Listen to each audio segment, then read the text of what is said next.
Coucou les filles, on se retrouve pour une vidéo conseil. Alors je vais essayer de vous parler comme si je parlais à une amie au téléphone. Je suis dans mon lit, je suis pas maquillée, pas coiffée, hein, ça se voit.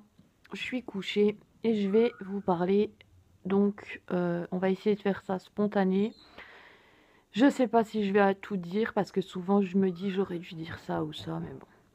Alors, comme vous l'avez vu dans le titre, ça sera est-ce normal d'être attiré par un autre quand on est en couple ou d'avoir des coups de cœur pour des hommes, jusqu'à en se poser la question est-ce que je reste avec mon homme ou est-ce que je quitte mon homme pour aller avec mon coup de cœur? Alors déjà, est-ce normal? Oui, c'est normal. Tout le monde. Je pense que il y aurait beaucoup de menteuses si elles ne diraient pas qu'elles ont déjà eu un coup de cœur pour quelqu'un en étant en couple. Ça ne veut pas du tout dire qu'on n'aime pas son mari ou quoi que ce soit. Ça arrive souvent quand une certaine routine s'installe et que notre mari ne fait plus attention à nous ou ne nous regarde plus comme avant. On a l'impression qu'il nous désire plus et tout ça. Et qu'un homme arrive, nous trouve belle, nous sollicite. Alors on se sent belle, on se sent convoitée et ça réveille quelque chose en nous. Et là on se dit, cet homme, j'ai envie de le découvrir. Pourquoi? Parce qu'il s'intéresse à moi. Voilà. Alors, évidemment, ça sera pas la même chose pour tous les couples, hein. Je suis bien consciente qu'il y a des couples où ça va pas, où il faut se séparer, etc., etc.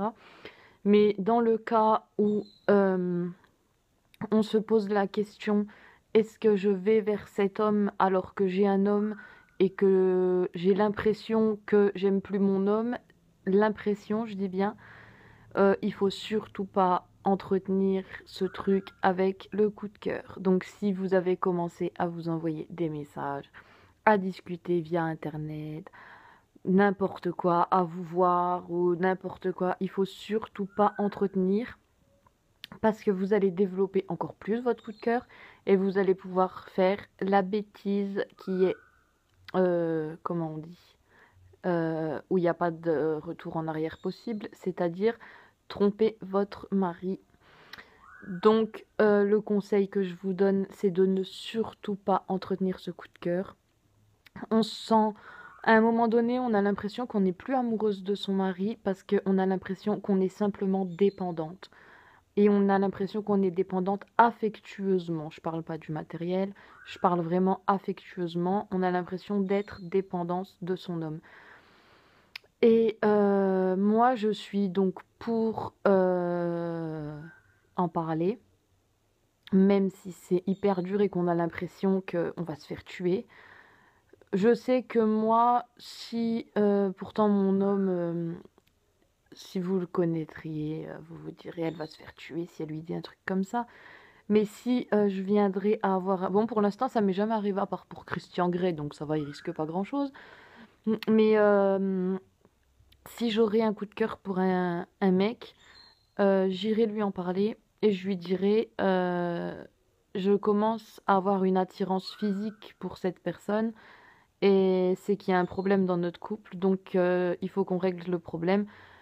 Et si le problème c'est que tu me regardes plus, que j'ai l'impression que tu ne m'aimes plus, j'ai l'impression que tu ne m'attires plus, en parler avec lui, les hommes généralement ils vont vous répondre tout simplement t'es fraîche, ils vont vous répondre bah t'as qu'à y aller avec l'autre, voilà, parce que c'est les hommes. Mais il faut, nous étant des femmes et étant plus matures, on va dire, il faut essayer d'en parler. Même qui va vous dire t'es fraîche, dégage ou quoi que ce soit, il va cogiter. Il va être jaloux, il va faire une crise, certes, il va cogiter, mais au moins vous pourrez essayer de rattraper la chose. Si vous entretenez ce désir pour l'autre, vous allez vous enfoncer, vous risquer de tomber amoureuse de deux hommes, c'est possible de tomber amoureuse de deux personnes, donc de votre mari et de votre coup de cœur. Et quand on est amoureuse de deux personnes, on souffre doublement parce qu'on est obligé d'en avoir qu'un. Et voilà. Ensuite, je voulais vous dire, si vous comptez quitter votre mari ou votre homme pour un autre, euh, il faut vraiment quitter votre homme avant de faire quoi que ce soit avec l'autre, parce que sinon, vous allez le faire souffrir 2 fois plus. Donc lui dire simplement, j'ai eu un coup de cœur pour quelqu'un, j'ai envie d'aller plus loin avec cette personne, donc je prends le risque de te quitter et d'essayer avec quelqu'un. Voilà. Si ça marche pas, tant pis. Comme on dit dans la vie, on sait ce qu'on perd, on sait pas ce qu'on trouve. Donc justement, si vous avez un coup de cœur pour quelqu'un, ne l'entretenez pas. Si vous voyez qu'au bout de 6 mois, c'est pas le désir pour l'autre n'est pas parti, dans ces cas-là, c'est que ça va vraiment pas dans votre couple et que vous avez vraiment eu un coup de cœur pour l'autre mec. Et dans ces cas-là, je suis d'accord, faut quitter votre mari parce que si vous aimez quelqu'un d'autre, c'est que ça va vraiment pas dans votre couple malgré que vous êtes amoureuse. Donc voilà ce que j'avais à vous dire sur ça. Ensuite, il faut essayer d'être complice avec l'autre, même si c'est très très difficile et que dans tous les couples, au bout de je sais combien de temps, c'est plus de la colocation que de la fusion, parce que la fusion c'est toujours au début. Alors dans ces cas-là, moi je fais des trucs, mais c'est des trucs que je conseille pas de faire. Par exemple, je vais provoquer une engueulade jusqu'à arriver au stade de lui dire je te quitte juste pour qu'il ait mal au cœur et que je vois que ça le blesse vraiment et donc qu'il m'aime. Et une fois que c'est arrivé, je suis rassurée. Mais bon, c'est un peu débile, je le reconnais, c'est vraiment gamin.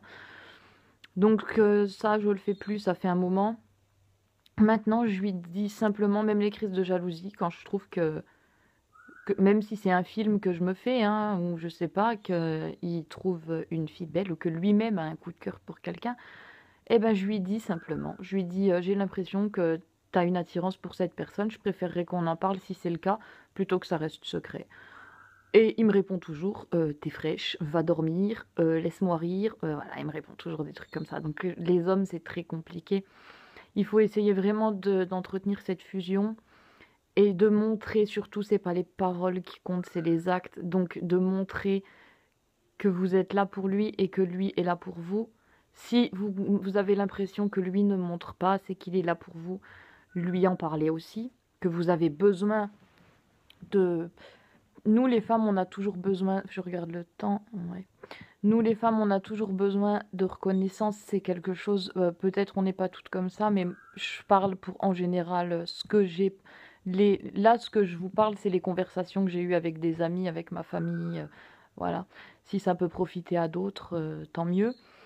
Donc, les histoires de couple sont jamais les mêmes dans tous les couples. Et il faut essayer vraiment d'entretenir ça. C'est comme pour le désir sexuel, il peut partir au bout d'un certain temps. Le désir sexuel, c'est aussi une chose différente. À un moment donné, là, j'ai plus de batterie, c'est super. À un moment donné, les deux peuvent s'habituer à une routine, mais c'est pas non plus l'idéal.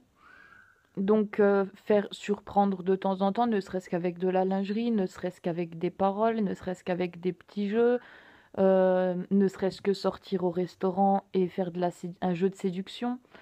Des petites choses comme ça peut tout changer. Mais surtout, ce qui change tout, c'est la conversation. Même si votre homme ne veut pas discuter, vous dites-lui votre ressenti sur la situation. Même s'il répond pas, il va cogiter. Et s'il cogite pas, avant de prendre des décisions radicales, ce que je pense qui est possible et qui marche souvent, c'est par exemple d'aller un week-end chez votre mère et de là, vous lui envoyez par exemple aucun message, aucun appel, et au bout d'un jour, par exemple, vous restez 3 jours chez votre mère, un week-end, au bout d'un jour, donc 24 heures, vous lui envoyez un message et vous lui dites euh, je suis chez ma mère, je réfléchis, je me sens seule quand je suis avec toi, j'ai l'impression que tu m'aimes pas, que j'ai pas de tendresse, etc. Et vu qu'il sait que jusqu'à dimanche, vous ne reviendrez pas, normalement, il est censé vous dire ce qu'il pense de vous. donc vous faire une déclaration. Ce qui est bien aussi, c'est les lettres. J'ai fait ça avec mon homme une fois, je lui ai écrit une lettre. J'ai eu un retour, mais 3 mois après, je m'y attendais pas. J'ai eu un retour d'une lettre émouvante alors que c'est pas du tout son genre, encore moins. C'est pas le mec qui va dire je t'aime, c'est pas le mec qui va dire t'es belle, c'est pas le mec. Il a beaucoup trop de fierté. Et là, j'avais eu une lettre. Euh, Il y a aussi des petits messages même si vous vivez ensemble, si vous allez vous coucher avant lui envoyer un petit message, bonne nuit, je t'aime. Un petit truc comme ça par jour, ça peut tout changer. Et je vais finir cette vidéo là parce que je sais pas vraiment de quels conseils vous avez besoin. Mais le plus important des conseils, pour moi, c'est normal d'avoir des fantasmes, c'est normal d'avoir des attirances pour des autres personnes quand dans notre couple on se sent plus aimé.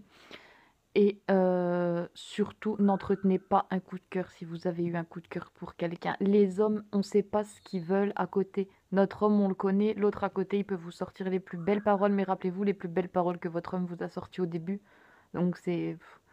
Voilà. Et une fois que l'erreur, elle est faite, elle est faite. Et je pense que c'est très difficile de vivre avec un secret si vous n'avouez pas que vous avez trompé quelqu'un. De vivre avec ça sur la conscience. Et si vous comptez vous marier un jour, de dire je jure de jamais trahir. Moi, je pourrais pas arriver devant un curé pour moi, parce que moi, je suis chrétienne, mais n'importe qui, arriver devant un curé et dire oui, je t'aime et je veux me marier avec toi et tout ça, sans que j'ai prévenu mon mari qu'une fois j'ai fait une erreur. Voilà. Donc, une fois que l'erreur elle est commise, elle est commise. Donc, vaut mieux réfléchir avant, vraiment réfléchir avant. Et la tentation, c'est quelque chose qu'on connaît toutes, hein, avec la nourriture, avec le shopping, avec tout. Et des fois, il faut résister à la tentation. Donc réfléchissez bien à ça et surtout, n'entretenez pas le coup de cœur. Je vous embrasse les filles, gros bisous. Ah, aussi juste une petite chose, les vidéos conseils comme ça, vu que j'arrive pas à tout expliquer parce que je sais pas vraiment quelle est votre question, vous pouvez m'écrire en privé pour me poser des questions. Je regrouperai toutes les questions et j'y répondrai comme une FAQ, mais sur vous, mais jamais je sortirai votre nom en fait, si vous préférez. Comme ça, au moins, vous aurez des réponses, entre guillemets, personnalisées. Voilà, c'est tout les filles, bisous.